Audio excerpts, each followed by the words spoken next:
Hello friends, it's me Doom, and today we're taking a look at a free-to-play game for the PlayStation, the Xbox, and the PC called Dauntless. And yes, before you ask, there is crossplay. That means you can play with your friends across consoles, console to PC, so on and so forth. Dauntless is produced by Epic Games, which means you can only get it from the Epic Games downloader for the PC. So before we begin, they want to let you know that Dauntless is an evolving game with new features, updates, and frequent content releases. Expect ferocious new behemoths, fresh weapons to master, and an ever-expanding story that spans the Maelstrom and beyond, so on and so forth. So remember, what you see here might not be the case 4 years from now. So I've put a good amount of time into this already. And, well, I say a good amount of time. I've killed a few things. Now, what you should expect from this game is if you were to take Destiny and cross it with Monster Hunter. I feel that that's a good comparison. I'm going to go ahead and get into it, show you guys a thing or two, and a few features around the town of Ramsgate. As with any free-to-play game, you can always expect that there be a season situation. In this case, it's called Elite, and you can go Elite for less, but we're not going to do that right now. Upon entering the town of Ramsgate, you'll see that the main town is pretty much your standard MMO situation. You get quests from people with exclamation points, you turn them into people with question marks, and then you turn in the quest. If you're wondering what that was, there is an event going on right now. The event tent is over here. The potions and alchemy tent is over here. The, main storyline tent is right here.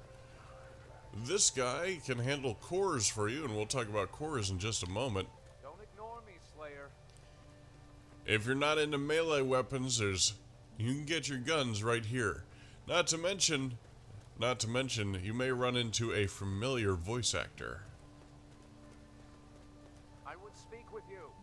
Farengar? Is that you? Continuing onwards and upwards, we're going to go up the stairs and make a right over here. And here we have... There we are. This is the lantern tent, which we'll get more into maybe later on during a tutorial. The armorer, where you can craft your own armor using chunks and bits of beasts that you slay. It's a lot less gooey than it sounds, I promise.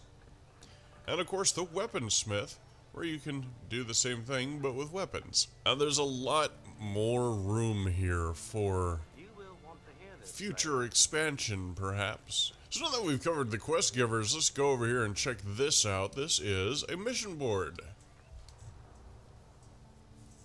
I haven't unlocked everything yet, obviously. We're going to go to Pursuit. I'm going to show you a thing or two right quick. The first one you're ever going to get is, there we are, a Lesser Gnasher. And it is basically a giant dinosaur beaver. Beware. Now this is a neutral behemoth, which means it has no element assigned to it. As you could guess, Blaze is fire, Frost is frost, Shock is shock, and Terra is earth, or dirt, or rocks. And each element kind of coincides with another element.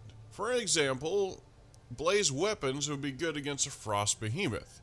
Frost armor would be good against a Frost behemoth.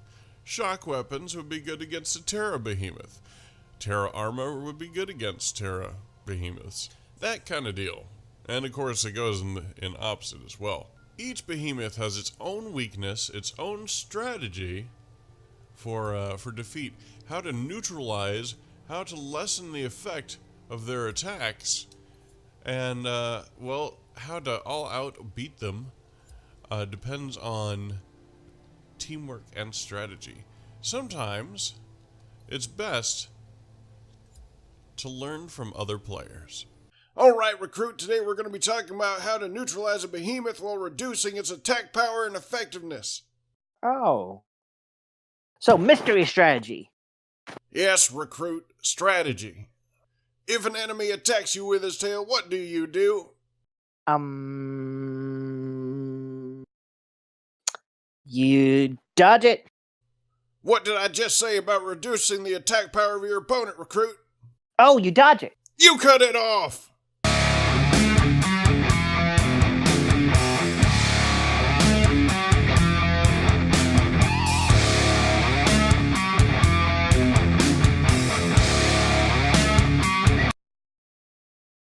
Oh, not to be a buzzkill, Sergeant, but what happens if it tries to hit you with those pointy things on its face? You cut it off!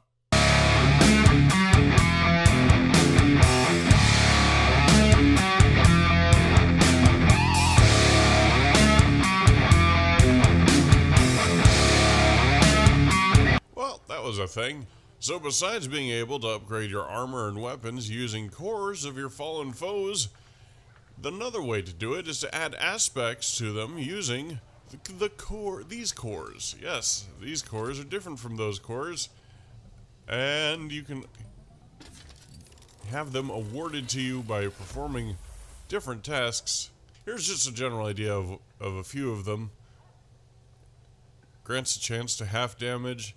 At later ranks, the ability to cheat death. Interesting. Grants health after breaking a behemoth part, like we just learned.